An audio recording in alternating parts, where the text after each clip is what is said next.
¿Quién es ese personaje del que hablas? ¿Es parte de una historia que estás desarrollando o algo que te llama la atención?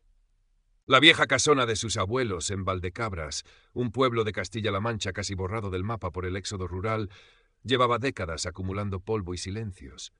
Sería su proyecto, su huida. No buscaba nada en concreto, quizás solo el murmullo del viento entre las piedras en lugar del rugido del tráfico.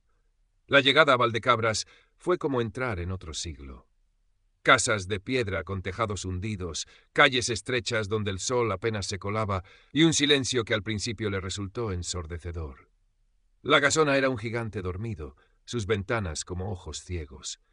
Mateo, acostumbrado a los planos y a dirigir equipos, se sintió torpe con las herramientas, un urbanita perdido en un mundo de texturas ásperas y olores olvidados, tierra húmeda, madera vieja, el aroma acre del humo de alguna chimenea lejana. Los primeros días fueron de exploración solitaria, de enfrentarse a la magnitud de la tarea y a sus propias limitaciones. Los pocos vecinos que se cruzaba lo miraban con una curiosidad que rayaba en la desconfianza. Doña Carmen, una viuda de 70 y tantos años cuya casa colindaba con la suya, parecía tener un radar para cada uno de sus movimientos, su escoba siempre lista en la puerta como un cetro de vigilancia. Una mañana, mientras luchaba con una tubería oxidada que había decidido reventar, inundando parte de lo que sería la cocina, escuchó una voz a su espalda. ¿Necesita ayuda con eso? Mateo se giró, empapado y malhumorado, para encontrarse con una mujer joven de unos 30 años, con el pelo rubio ceniza recogido en una trenza desordenada y unos ojos azules increíblemente vivos. Vestía ropa de trabajo, manchada de tierra, y sostenía una cesta con verduras recién cogidas.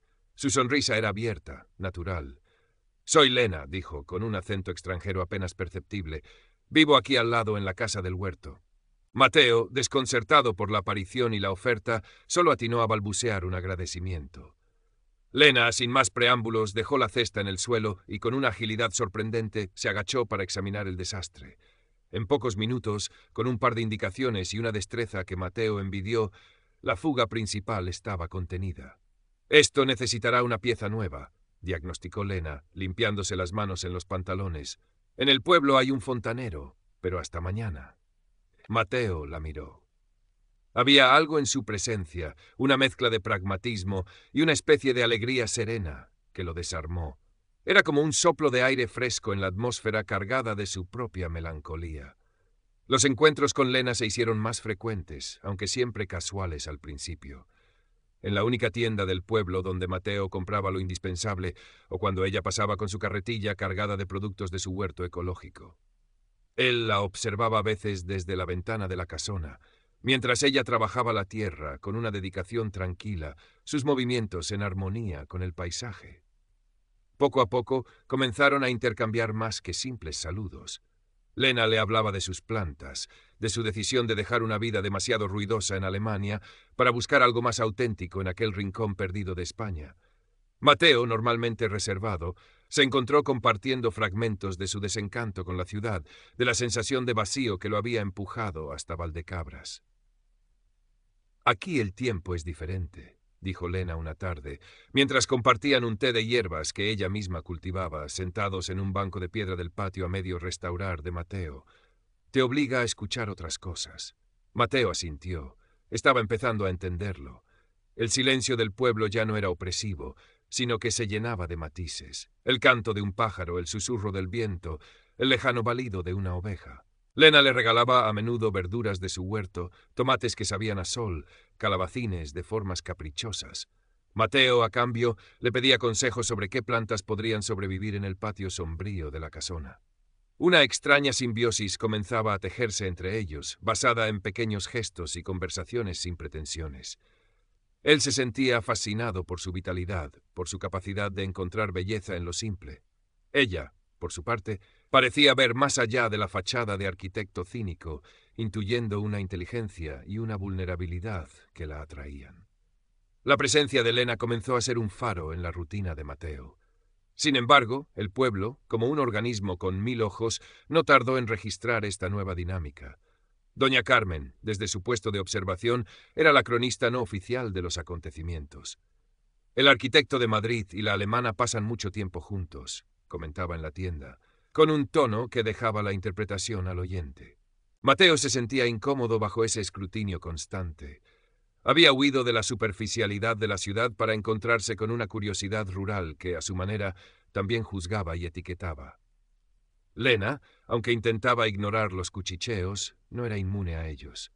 A veces Mateo la veía ensombrecerse por un instante. Las diferencias entre ellos también emergían en la convivencia incipiente, pequeños choques culturales, horarios distintos, formas diferentes de entender el ocio o la organización doméstica. Mateo, con su mente analítica, sopesaba la diferencia de edad, los estilos de vida tan dispares. Era una locura siquiera plantearse algo más serio.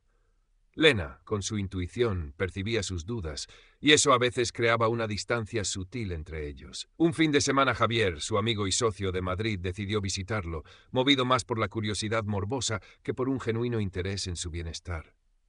Javier representaba todo aquello de lo que Mateo intentaba alejarse: el cinismo elegante, el materialismo disfrazado de buen gusto, la incapacidad para valorar nada que no llevara una etiqueta de prestigio. «Pero Mateo, ¿qué demonios haces aquí?», exclamó Javier, mirando con horror fingido las paredes desconchadas de la casona. «¿Y quién es esa, jardinera hippie?». La condescendencia en la voz de Javier encendió una chispa de ira en Mateo. Por primera vez sintió la necesidad de defender no solo su elección de vida, sino también a Lena.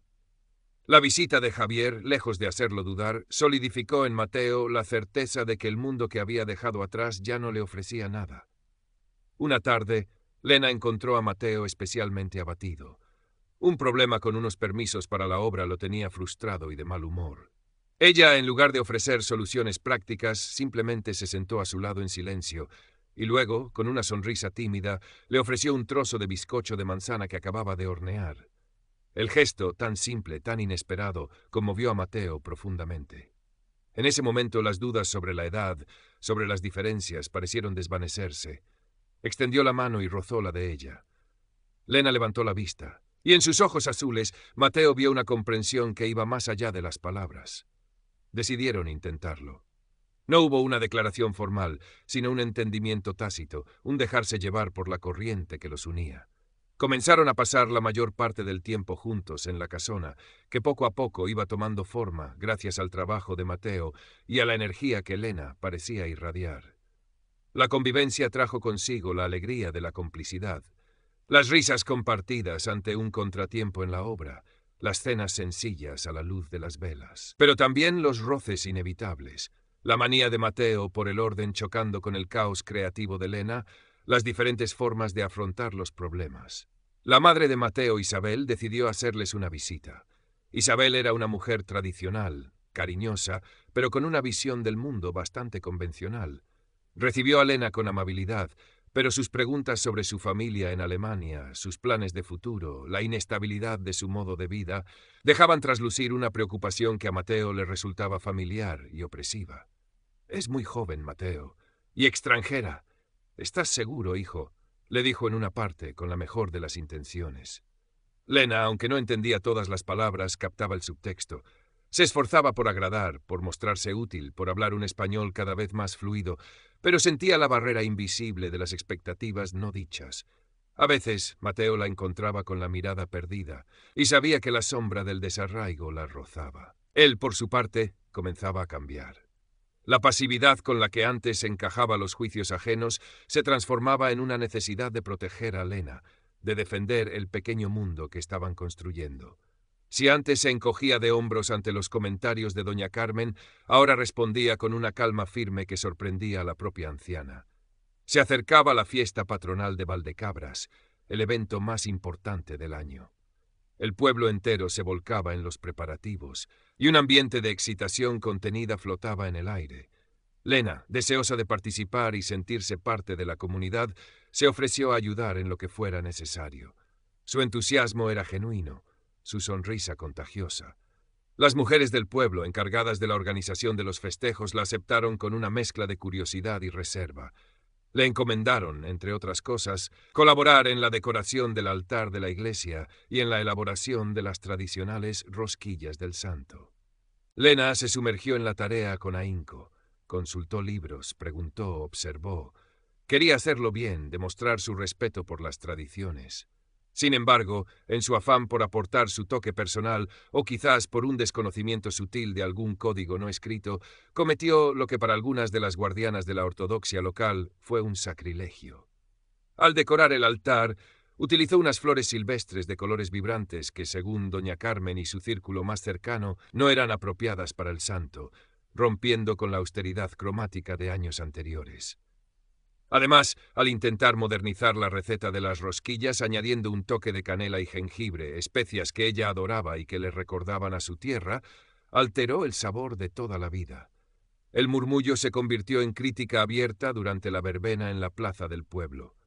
Un grupo de mujeres, con doña Carmen a la cabeza, comentaba en voz lo suficientemente alta como para que Lena, que pasaba cerca con Mateo, lo oyera. «Esa alemana no tiene respeto por nada. Mira qué adefesio ha hecho en el altar y las rosquillas incomibles». Lena se quedó pálida. La humillación le quemó el rostro. Mateo, al ver su expresión, sintió una oleada de furia. Se encaró con el grupo, pero sus palabras tensas y defensivas solo parecieron avivar el fuego. Los hombres del pueblo, que hasta entonces se habían mantenido al margen, comenzaron a tomar partido, la mayoría del lado de las tradiciones. La situación se volvió tensa, desagradable. Esa noche en la casona la tensión estalló entre ellos. «¿Por qué no dijiste nada antes?», le espetó Lena con los ojos llenos de lágrimas. «Me dejaste hacer el ridículo. ¿Es que no te importa cómo me siento? Parecía que les dabas la razón». «No es eso, Lena», replicó Mateo sintiéndose acorralado. «Es complicado, son sus costumbres. No lo hiciste con mala intención. Pero... ¿pero qué? ¿Pero soy una extranjera que no entiende nada?» «¿Es eso? Quizás este no es mi lugar, Mateo. Quizás nunca lo sea». Las palabras de Lena cayeron como piedras en el silencio de la casa. Mateo la vio tan herida, tan vulnerable y al mismo tiempo tan firme en su dolor que sintió un nudo en la garganta. Por primera vez, la posibilidad real de que su relación no sobreviviera al peso del entorno, a sus propias diferencias, se hizo tangible y aterradora. La casa, su refugio, de repente parecía llena de grietas. La noche fue larga y llena de silencios cargados. A la mañana siguiente, el sol de Castilla entraba a raudales por las ventanas, indiferente al tumulto interior de los habitantes de la casona. Mateo encontró a Lena en el patio, sentada en el banco de piedra, la mirada perdida en las macetas que con tanto esmero cuidaba. Se sentó a su lado. «Lena», comenzó, la voz ronca, «lo siento. Ayer fui un cobarde. Tenía miedo, no de ello, sino de perder esto que tenemos. De no saber cómo protegerte». Lena lo miró. Sus ojos azules ya no reflejaban ira, sino una profunda tristeza. «No quiero que me protejas, Mateo. Quiero que estés a mi lado, que seamos un equipo. A veces siento que lucho sola contra todo un pueblo». «No estás sola», dijo él tomando sus manos. «Lo que hiciste, lo hiciste con el corazón. Si ellos no pueden verlo, es su problema.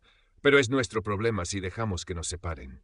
Valdecabras es mi origen, pero tú eres mi presente y mi futuro. Donde tú estés, ese será mi lugar». Hablaron durante horas, con una honestidad descarnada que nunca antes habían alcanzado. Mateo admitió sus miedos, su tendencia a evitar el conflicto, su torpeza para expresar sus sentimientos. Lena le habló de su soledad, de la sensación constante de ser la otra, de su anhelo de pertenencia. Ese mismo día Mateo tomó una decisión. No iba a permitir que la ignorancia o los prejuicios destruyeran lo más valioso que tenía. Buscó a don Anselmo, el alcalde, un hombre mayor pero razonable. Le explicó la situación con calma, sin acusar, pero con firmeza, defendiendo la buena fe de Lena y el valor de la diversidad. Luego se enfrentó a doña Carmen. No en público, sino llamando a su puerta. La conversación fue tensa. La anciana se mantuvo en sus 13 al principio, pero la serenidad y la determinación de Mateo, la forma en que habló del amor que sentía por Lena y del dolor que le habían causado, parecieron horadar ligeramente su coraza. «Esa muchacha es rara», masculló doña Carmen al final, «pero mala no parece. Y esas hierbas que me dio para el reuma, algo hicieron. No fue una disculpa, ni mucho menos una retractación, pero era un comienzo». En los días siguientes, la hostilidad abierta disminuyó. Algunos vinos, quizás influenciados por don Anselmo o simplemente cansados del drama, comenzaron a saludar a Lena con más naturalidad. Una tarde la panadera le regaló una torta de anís para que pruebe lo bueno de aquí, dijo con una media sonrisa. Eran pequeños gestos, pero significaban mucho. Pasó el tiempo. Llegó el otoño, tiñendo de ocres los campos de alrededor de Valdecabras, luego el invierno con su frío seco y sus noches estrelladas, y finalmente la primavera regresó, llenando de vida el huerto de Lena y el patio de la casona, que ya lucía casi completamente restaurada. Mateo y Lena habían encontrado su ritmo, seguían en Valdecabras. La relación con el pueblo no era de integración total, sino de una coexistencia respetuosa. Habían aprendido que no necesitaban la aprobación de todos para ser felices. Su felicidad se construía en el día a día, en los pequeños detalles. El olor del café por la mañana, el trabajo compartido en el jardín, las largas conversaciones al calor de la chimenea, los silencios cómplices. Isabel, la madre de Mateo, los visitaba con más frecuencia. Aunque seguía sin entender del todo el estilo de vida de Lena, había llegado a apreciar su bondad y la evidente felicidad de su hijo. Incluso Javier, en una visita esporádica, tuvo que admitir con un deje de sorpresa y quizás envidia que Mateo parecía otro hombre. Una tarde de primavera, mientras el sol se ponía tiñendo el cielo de tonos anaranjados y violetas, Mateo y Lena estaban sentados en el porche de la casona, compartiendo una copa de vino de la tierra. El aire olía a romero y a tierra mojada.